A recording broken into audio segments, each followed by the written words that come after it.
I'm David Bank, and from Impact Alpha, this is an Agents of Impact podcast. But we cannot get to where we need to get to if others are not buying into this model and we're not collaborating to be able to accelerate the efforts that we have already been able to put together with a broader group of asset owners that get it and are willing to put their capital to work as well. That's Kunle Apampa, Head of Client Solutions at Capricorn Investment Group, the $9 billion asset manager started by eBay billionaire Jeff Skoll. Let's jump right into our conversation. Welcome to the podcast, Kunle. Thank you for having me, David. There's kind of layers to the onion here. There's you and your role, there's Capricorn, and then there's this whole OCIO model, outsourced chief investment officer model, which has become a growing trend, let's just say. And I want you to help us understand that. But let's just start with you. You're the head of client solutions for Capricorn. You've been there a few years, but just tell us how you got to, but don't tell us the Capricorn story yet. Tell us where you came from before that. Absolutely. Maybe I do the favor of rounding it out with post-college and post-graduation. I started my career at a firm, a small firm called Goldman Sachs. Oh, we've heard of that. Yeah. And, I started really humbly at Goldman, right, from a support role in operations, to moving into sort of a finance role where we looked at sort of just the balance sheet holistically, to moving into sort of the asset management business. And that was really my last role that helped me catapult a lot of the efforts that I've been working on more recently within Impact, and really having a better understanding of the market around sustainability, impact investing, and sustainable investing. Prior to joining Capricorn, I was a vice president within the Goldman Sachs asset management business. And really my role was client facing, engaging the clients who we worked with, who were foundations, family offices, nonprofits, corporate religious institutions, around how to think about building sustainable mission aligned portfolios in an advisory capacity. And that platform really helped me understand the landscape, because fund managers knew we were managing capital for these folks, for these asset owners. And so everyone, the parent and grandparent who slapped ESG and impact on their strategy, wanted to be onboarded on the platform. So you got to see everybody. We got to see and have a global view of who the market players were and who were doing some exciting new strategies that were differentiated. And you became the kind of sustainability guy at Goldman to talk to clients about how to align their portfolios in that kind of way, right? I mean, that's way too generous, but there was an already existing team before I joined them at Imprint that were doing a lot of that work. But yes, me joining the team was really to engage clients on our capabilities to be able to do that. Great. Okay. So then you took that same role in a sense and moved to Capricorn. So let's just pause a second and make sure everybody knows what we're talking about when we say Capricorn, which I always think of as synonymous with Jeff Skoll. I guess it's not quite synonymous, but it does have some roots with Jeff Skoll, and who obviously was one of the early founders, or maybe not quite a founder, but early employees at eBay, and then moved obviously into not only philanthropy and impact investing, but also like movie making. That's right. And I think a very good way to look at sort of the Jeff Skoll group is that you have Capricorn Investment Group, who is an independent investment manager that has managed the capital for Jeff and his foundations as well. You have the participant media, which you mentioned and alluded to, and then you have sort of the Skoll Foundation and the Skoll Fund. And so all those entities sort of roll up into the broader Jeff Skoll group, if you look at it on a higher level. But for over 2 decades, Capricorn has just helped foundations and families really align discretionary capital with their mission. And we were formed in 2000 as an independent investment partnership with Jeff. And this is where folks oftentimes, there is a point of confusion, is that we really started as that independent partnership, away from the family office model, which gave us a lot of flexibility on how we needed to operate. We've been incredibly fortunate to partner with Jeff and his entities, really driving and activating their portfolios to fund solutions to the world's most pressing problems. Okay, so Capricorn has been investing Jeff Skoll's money, and presumably fairly well, I would guess, or at least you'd claim that it's fairly well. And now the idea is you can take the same services and the same approach and take it out to other folks. And so, okay, now the last layer of the onion, the OCIO model. So foundations, as you said, will have their own sometimes investment shops and other clients as well. So why do they need an outsourced CIO? Especially in the space of sustainability and impact, it's still on a relative basis a pretty nascent space. There aren't a lot of folks with more than 10-year track record building 100% mission aligned, sustainably focused endowment style portfolios. It's pretty rare that you would find anyone with a track record, even 5+ years, doing that. And when you are starting and continuing on a trend, which we are in the middle of, where folks really are paying attention to how they can build the next 20 years for themselves in a very sustainable, mission aligned way, you need folks who have done this before to help you think through how to get to where you need to get to ultimately. And so, employing the model of an outsourced CIO, we view ourselves as an extension of the team of whomever comes on our platform to be able to be that CIO capability to help them build and design mission aligned portfolios, because we've been able to do this for the last 20+ years for Jeff. I think if you speak to folks at the at here in Capricorn, they'll tell you, great, we've built all this IP around sustainability and integrating this into sort of the investment process, but we cannot get to where we need to get to if others are not buying into this model and we're not collaborating to be able to accelerate the efforts that we have already been able to put together with a broader group of asset owners that get it and are willing to put their capital to work as well. So partly it's obviously to there might be fees involved, I imagine, but you're saying there's a broader market building effort as well to bring more capital into the space and to do it in a way that presumably gives them both the impact and the returns, and therefore makes them happy, and then more capital comes in, and everybody's off to the races with a more sustainable economy. So tell us a little bit about what I think of Capricorn. I think of some of the groundbreaking technology investments that have been made. I think it's called the Technology Impact Fund and the Technology Impact Growth Fund, which have made some very striking investments and had some good results, and I think really paved the way in some of the particularly climate and energy tech that is now very hot. Tell us a little bit about those funds.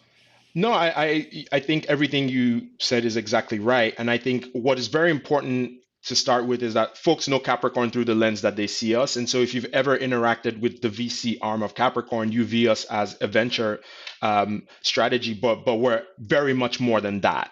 It's one of the many strategies that we have, and we've been able to raise roughly around 2.5 billion from non-affiliated external capital to drive these strategies across 4 different funds, 2 on the Technology Impact Fund, which is focused on venture, and 2 on the Technology Impact Growth Fund, which is obviously focused on growth strategies as well. A lot of the efforts that happen within that space help inform our OCIO work. But we also view the Technology Impact Fund and Technology Impact Growth Funds, from all intensive purposes, as an external third-party fund manager, even though we do benefit from them being on our balance sheet within Capricorn itself.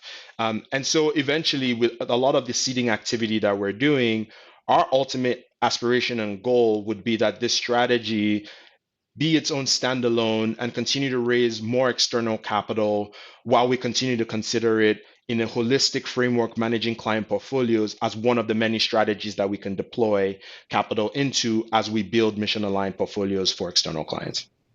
You mentioned Tesla, but I know there's a lot of other names in those funds as well. Some of them have become quite big and successful companies. Can you just give us a taste of what's in each of those funds? A very good broad theme to look at for both these strategies is electrification of transportation and electrification of chemical and manufacturing processes.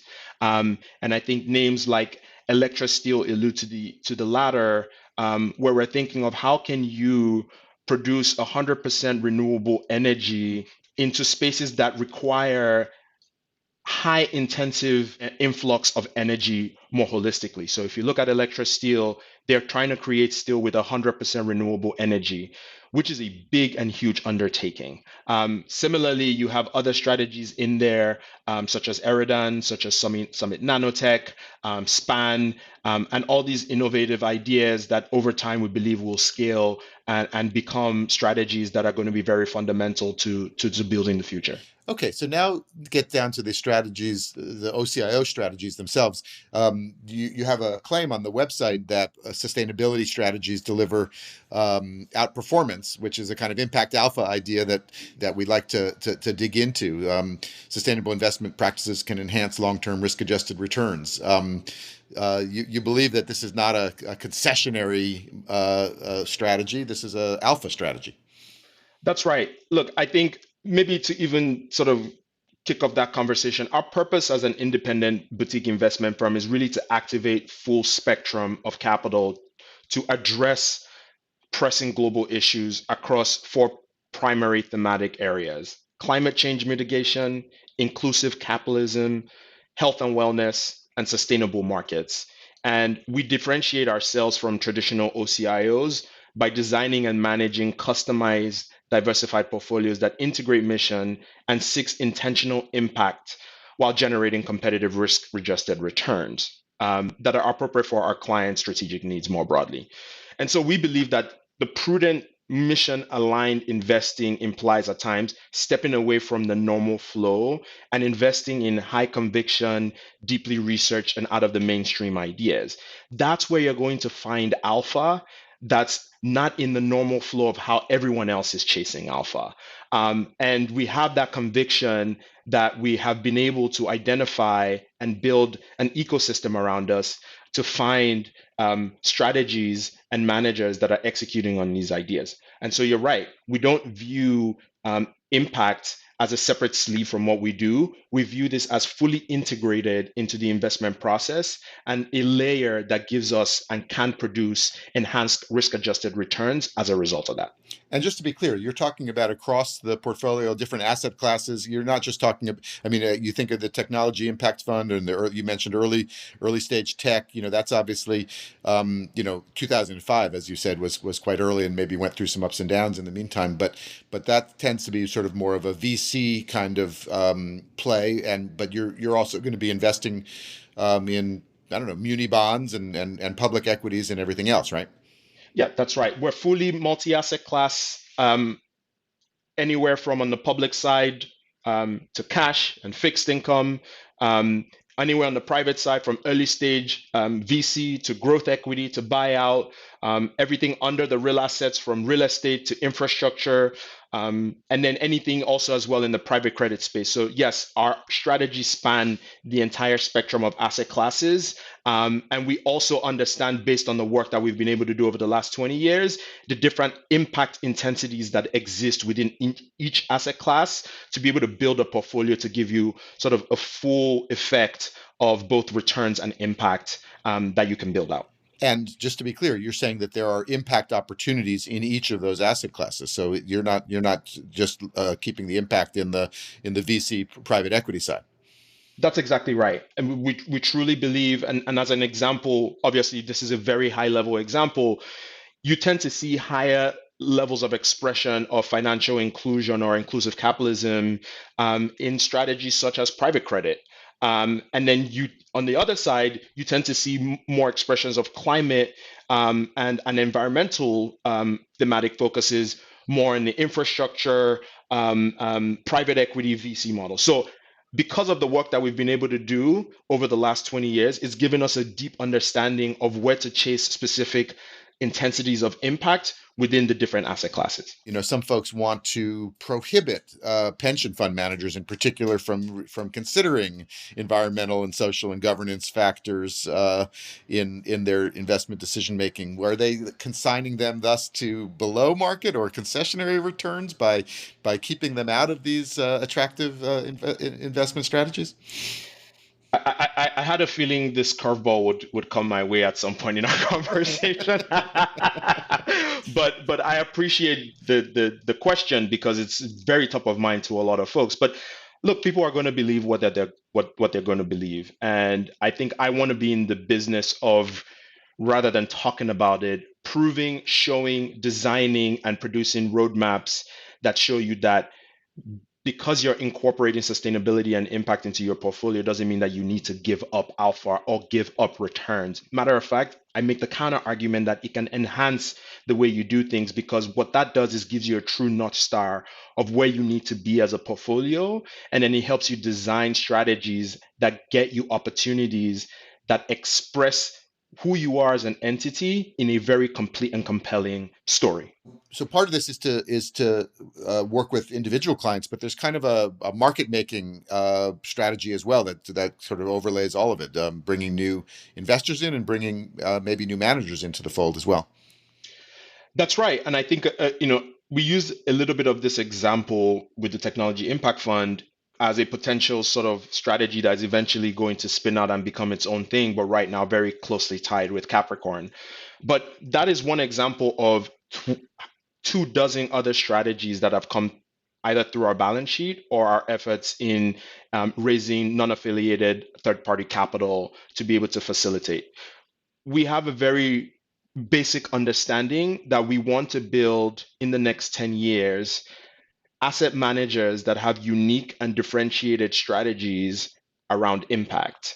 And now is the time to seed a lot of those strategies, especially in a situation where you don't have a lot of platforms that provide, either from a shared services standpoint or from an investment capability standpoint, that foundation to be able to help new and emerging fund managers scale products, especially in a space like impact and sustainability.